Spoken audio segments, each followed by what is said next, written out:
Pinagbigyan ng Office of the Ombudsman ang pakiusap ng Department of the Interior and Local Government na suspindihin ang local chief executive ng Bamban Tarlac na si Alice Guo. Sa isang 9 pages resolution, sinabi ng Ombudsman na nakakita ito ng sapat na batayan para masuspindi si Mayor Guo ng 6 na buwan ng walang bayad. Maging ang business permit and licensing officer na si Edwin Ocampo at Aden Sigua, isang municipal legal officer ng Bamban, ay nasuspindi rin. Ang pagsuspindi kay Mayor Guo at sa iba pang lokal na opisyal ay naganap matapos magsampa ng reklamo ang DILG para sa grave misconduct, serious dishonesty, neglect of duty and conduct prejudicial to the best interest of the service.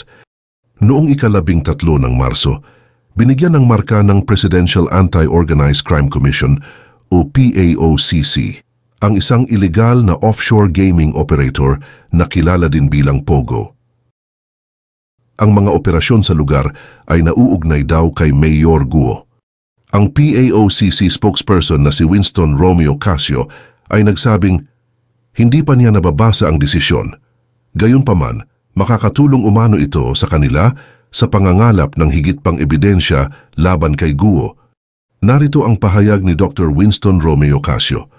Hindi ko pa nababasa yung suspension, pero kung mayroon man, yan ay makakatulong para mapasok namin yung munisipyo at makahingi kami ng iba pang mga records na nandoon sa kanila. Samantala sa kanyang opisyal na pahayag ay sinabi ni Mayor Guo na siya ay sumusunod sa proseso ng batas ngunit ipaglalaban niya ang kanyang kaso dahil siya ay inosente at ito na daw ang tamang panahon para linawin ang lahat ng mga paratang laban sa kanya habang siya ay nakikipagtulungan sa mga otoridad. Ayon naman kay Senator Risa Hontiveros, dapat lang, nung unang bisita pa lang namin sa ni-raid na Pogo sa Bamban Tarlac, ipinanawagan ko na ang preventive suspension laban kay Mayor Alice Guo. Tungkol naman sa mga magulang ni Mayor Alice Guo, sinasabing nakalabas na ng bansa ang mga ito. Ayon kay Senator Sherwin Gatchalian, batay daw sa impormasyon na kanyang nakuha sa Bureau of Immigration, sa isang panayam ay posibleng nasa China na ang ama ni Bamban Mayor Alice Guo na kinilala bilang Angelito Guo at ang pinaghihinalaan ng senador na ina ng alkalde na si Wen Yilin ay kinilala naman bilang isang Chinese citizen, kaya naman magiging imposible na daw ang panawagan niyang DNA test sa alkalde. Alam niyong pinasukan niyo, tumakbo kayo bilang mayor at nanalo kayo ng ilang daang votes over your rival, and you're saying something that you're familiar because kayo may-ari ng lupa at kilala niyo yung tao, nagtayo ng malaking gusali at nagkaroon ng raid na last year at hindi niyo alam na nagaganap ang mga krimen na yon right under your nose in the LGU which you had? Your Honor, lahat po ng naging operation po ng Pogo po sa Bamban, sila po ay meron pong lisensya po na galing sa PAGCOR. In fact, itong last po na raid po ay meron pong 24/7 po na PAGCOR po nagbabantay po doon sa site. At sinasabi nyo na sa kaalaman nyo ay Pogo lamang ang nagaganap at yung mga nasagip na mga dayuhan na natatraffic o sa Filipino ang salita ng traffic ay kinakalakal, binebenta ng mga tao, dayuhan man o Pilipino, ay wala kayong kaalaman at mismo yung barangay captain at yung mga tao nyo po sa LGU ay hindi po alam ang nangyayari? Your Honor, wala pong dumating po ng report. In fact, before po nangyari, I think 2 weeks po before nangyari po yung raid, nag-invite po sila sa amin, kasama po ang LGU po, para sa isang open house po na visitation po. Nakakapasok naman po yung mga empleyado po ng LGU po doon. Wala rin pong dumarating po na report po sa opisina po namin. At meron din po kami ordinansa po, resolution po, na galing po sa Sangguniang Bayan po na nire-require po ng konseho po ang aking local police po na na mag-report, mag-submit po sila ng report po in a weekly basis. Wala pong dumarating din po na report po sa amin na meron po nangyayari po na any crime po sa loob. Anong ginawa po nyo nung natuklasan nyo na renade sila, na may mga illegal activities dun sa lugar kung saan kayo ay parte dati, na sabi nyo nag-divest na kayo? And what have you done? Your Honor, gumawa po ako ng isang team po para mag-investigate po sana sa loob. However po, hindi po sila nakapasok. At gumawa rin po ako ng isang team po na galing po sa labas para imbestigahan po yung mga naging empleyado po sa loob, yung mga housekeeper po, na tinanong po namin sila ano pa talaga nangyari, meron po ba kayo nakita na tinutorture po. Unfortunately po, ang sagot po nila sa amin ay wala po. And 200 plus po kasing naging empleyado po na local po doon sa site. At one of the reason din po na sa housekeeper po kami nagtatanong kasi po I believe po yung mga housekeeping po nakakaikot po sila ng entire compound at kung meron pong mga crime po na ginagawa po kahit papano sila po yung makakuha po ng information po kaagad. Before 2022, Mayor Go, anong trabaho nyo? Anong ginagawa nyo? Although you said it in the hearing, I just wanted to hear it again. Ako po ay isang magbababoy po. Farmer po ako, piggery po yung negosyo ko. Sino po ang nag-urge sa inyo? Sino po ang nag-enganyo kayo, nag-inspire sa inyo na tumakbo bilang mayor ng Banban?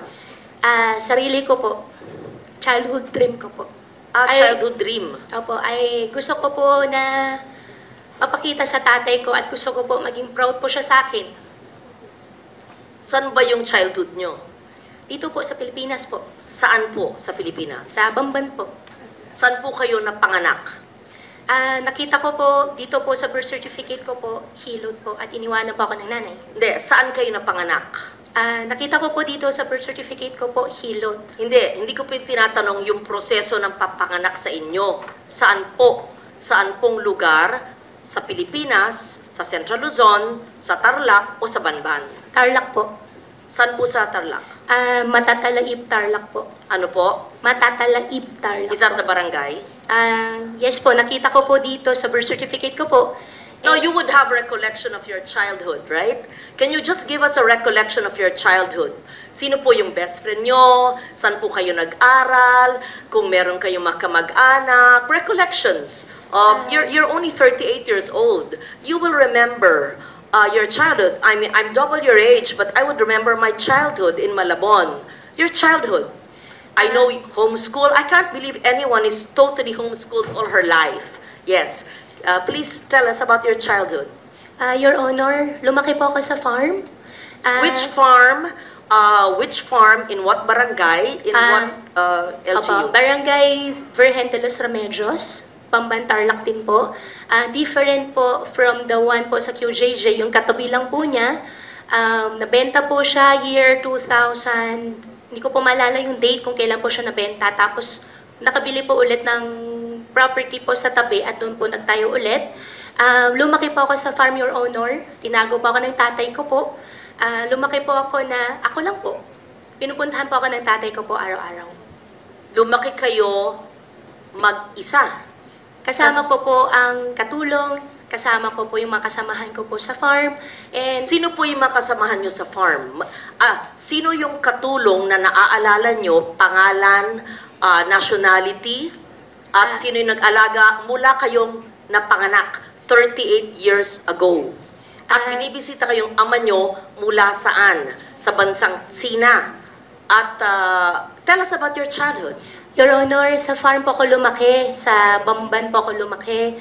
Lumaki po ako mag-isa, pinupuntahan po ako ng tatay ko. How I wish po... No, okay. You cannot grow up alone from a time you were born. Opo. So, the formative years from a time your mother birthed you up to perhaps 10 years old, sino po yung inyong naging caregiver o yaya? Hindi naman pwedeng mag-isa lang po kayo sa farm. Binibisita kayo ng ama nyo mula saan? So, sino po yung, sabi nyong kasambahay nyo na nagpalaki sa inyo? Sino po yung, sabi nyong mga kaibigan nyo, kasama nyo sa farm? Sino po? Para may... In short, I'll be very honest. Please convince us that you were born in the Philippines, that you are Filipino, and that you are not what people suspect you to be. Dediretsuin ko na po. Kumbinsihin mo kami kasi hindi po pwedeng hindi nyo maalala yung inyong first few years of living na formative years. Para makumbinsi kami because we want to be convinced that all elected officials are Filipinos and not spies of other countries. So, as a nationally elected official, and I won in Tarlac, number 1, I think, or 2, and I won in Banban, perhaps you even carry me your sample ballot, we have to know. Di ba ho? So if you're really Chinese and fronting for other people, go back to your country. But if you are Filipino and you were born here, convince us because we want to be convinced. So I'm trying to help you by trying to make you recall about your childhood. Hindi pwedeng, kasi parang scripted. Kasi I was born on this. This is what I can remember. And then when I ask you the same question, it's the same rote. R-O-T-E. So convince us. Your Honor, lumaki po ako sa Bamban, Tarlac. Lumaki po ako sa farm. Paulit-ulit. Opo. Anong barangay, anong farm, sino po yung nag-alaga sa inyong sabi nyo na binibisita kayo ng ama nyo, ano yung family situation, sino pong makalaro nyo, kaklase nyo, kung homeschooled kayo, sino po nag-homeschool sa inyo, ganun po. Madam Senador, ako po ay lumaki po sa Barangay Virgen de los Remedios, Bamban, Tarlac po. Ako po ay isang Filipino. Lumaki po ako kasama po yung mga empleyado po namin sa farm. Ipaprovide ko rin po yung mga pangalan. Come and go din po naman kasi yung mga naging empleyado po. 38 years ago po, Madam Senador, wala po ako talagang maalala ng sobra. Pero meron pa po ako isang kasama ngayon po na matagal na po sa amin, si Mang Boy po, na hanggang ngayon, kasama ko pa rin po siya. Sa susunod po, baka pwede ko po siya i-present din po dito para makilala niyo po. And in fact, 14 years old pa lang po ako, nagtatrabaho na po ako. Kilala po ako ng barangay chairman na mention po kanina na ipapaimbita. At bumibili na po ako ng mais. Pwede po ako mag-present po ng mga pangalan po nila na magpapaalam lang po ako sa kanila kung pwede ko po sila i-disclose po yung names po nila. At, Excuse me, San Loren, kung pwedeng idagdag, kung kaugnay nyo lahat ng mga taong ito mula nung pagkabata nyo, pwede nyo bang ikwento ng mahaba-haba ng konti in Kapampangan? Kasi syempre, kausap nyo sila sa sarili nilang lengguwahe. Madam Chairman, ang Bamban po ay Tagalog po. Meron din pong Kapampangan, pero yung mga kasama ko po sa loob ng farm po, mostly po mga Visaya po. Kasi ang piggery po, biosecurity po, hindi po sila lumalabas. Well, actually, San Loren, just for the record, may mga nag-o-observe na mga kababayan natin, pati mga netizens na mga Kapampangan. Yan po ang tanong nila sa inyo. Kasi Kapampangan po ang lingwahe nila. Yes. Anyway, can you San Loren, speak? please proceed. Thank you for that interjection. It's very helpful. Magsalita po kayo sa Kapampangan kung kayo lumaki sa... Madam Senador, konti lang po yung alam ko po sa Kapampangan. Ang alam ko po, sobrang konti lang po. Okay, what Chinese language do you speak? Hokkien or Mandarin? I can speak Hokkien po. Okay, speak in Hokkien now. Bo? More. Tell us more about your life in China. Wala po akong life po sa China. Dito po ako lumaki sa Pilipinas po. Tell us about your life in the Philippines and tell us about your family in China in Hokkien. Family ko po in China. No, in Hokkien. Please tell us about your father who's from China and he used to visit you when you were a child, and the family of your father in China, and where are you from China in Hokkien. We have interpreters and perhaps I can understand a little. Yes po. Guay lao pe tui tai liok lai. Continue. Qua si Trung Quốc lang. Qua si Philippines lang. Tell us about your relatives. Pakikwento po ang mga kamag-anak ng iyong ama. San sa bansang Sina ang inyong ama at ano ang ginagawa niyo? Sinabi niyo embroidery, etc. Negosyo at mga kamag-anak niyo doon. Tell San us. Loren, before she answers, Yes. maybe we can ask Ms. Batay, our Chinese interpreter, just to interpret to yes. us what the mayor said. Thank you. Ms. Batay. Okay, so in English, the interpretation would be, my father is from China. I am not a Chinese. I am a Filipino. I mean, you're obviously half Chinese because if your father is full Chinese and your mother you claim is Filipino, right? Your Honor, ako po ay isang Filipino at ang tatay ko po ay Chinese. Ako po ay Kung hindi man po ako full-blooded po na 100% po na Filipino, dahil po sa tatay ko, ako po ay isang Filipino po. Okay. What do you recall in 1986 when you were born? Your Honor. And why is it that you obtained your birth certificate? To be fair, sometimes people only have their birth certificates much later. But tell us the process of obtaining your birth certificate in what year? What year did you get your birth certificate?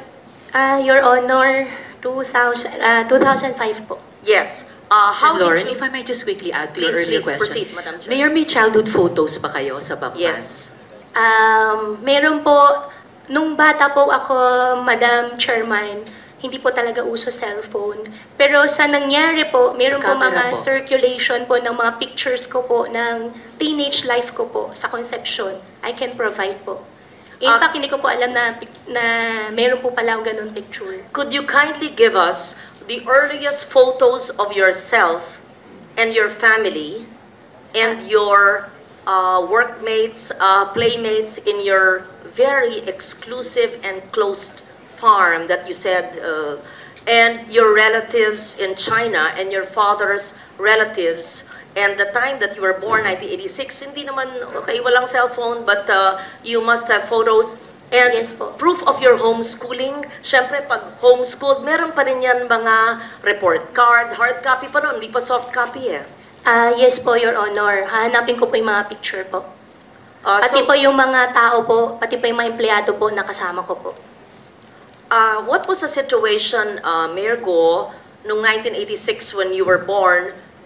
Where was your mother? Where were your parents? And sa mga binibisita kayo ng iyong ama at ang kasama niyong lumaki ay sino? Fill in the blanks, please. Your Honor, 1986 po, nung pinanganak po ako, wala po akong any knowledge po. Dahil baby pa po ako noon, lumaki po ako, may nakikita po ako mga kasama po naging kasama po, naging partner po ng tatay ko po. At lumaki po ako sa farm, isa na rin po yung na-mention ko po nung nakaraan po na Senate hearing, si Teacher Rubilin po, nakasama ko rin po siya.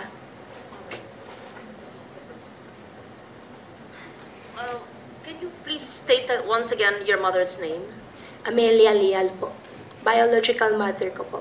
And have you ever met her? Hindi ko po siya nakasama. Have you ever met her? Hindi po. From a time you were born, from 86, hindi po nyo na silayan. Hindi na po. And tinanong po nyo sa inyong ama o sa mga kalaro nyo kasamahan sa farm? Your Honor, how I wish po I have a perfect family po. No, we lead imperfect lives. So I don't want to intrude on that. I just wanted to make sure. So, sa pagkaalam ba nyo ay Pilipino ang inyong ina? Opo, yan po ang sinabi po sa akin ng tatay ko po. At lumaki po ako dito sa Pilipinas po. At wala rin po, Madam Senador, wala rin po ako ibang citizenship kung hindi Filipino lang po. How did you acquire your... How did you obtain your birth certificate in 2005? Minigay po sa akin, hindi po ako yung nag-prepare po nitong birth certificate. Hiningi ko po sa tatay ko po yung birth certificate ko po. Was this discussed, Madam Chair? Did the PSA already look at the birth certificate? That was what was being discussed earlier, right, when I arrived? Yes. So that was, we will ask for the report from the PSA on the authenticity of that birth certificate. So tell us more. I know that time is up now. Tell us more in Fukien, your childhood situation. I don't want to be intrusive, and there's no reason to explain about all of us have imperfect lives, but tell us about your childhood so we get to know you better, and your Chinese playmates, if any, Filipino associates or playmates, if any, and your family in China. In Fukien po. In Fukien, Sen. please. Opo. Sa We want to hear you speak your language. Ang language ko po ay Tagalog po, Senator. Ako po ay isang Filipino. Sa Yes. farm po, ang gamit po namin lengguwahe po ay Tagalog po. But speak Fukien. I just want to I hear can it. speak Fukien po, pero ang Yes. ginagamit po na lengguwahe po sa farm po ay Tagalog. There's nothing wrong with knowing languages. Yes, po. If you're good in Fukien, speak it, right? For Yes, after po. all, your father's Chinese and you're half Chinese. Don't be ashamed of that. Opo, hindi naman po ako nahiya, hindi man po ako na-shame. Madam Senador, mas kaya ko po ikwento na mas fluent sa Tagalog kasi yan naman po ang mother tongue ko po kaysa sa Chinese language po.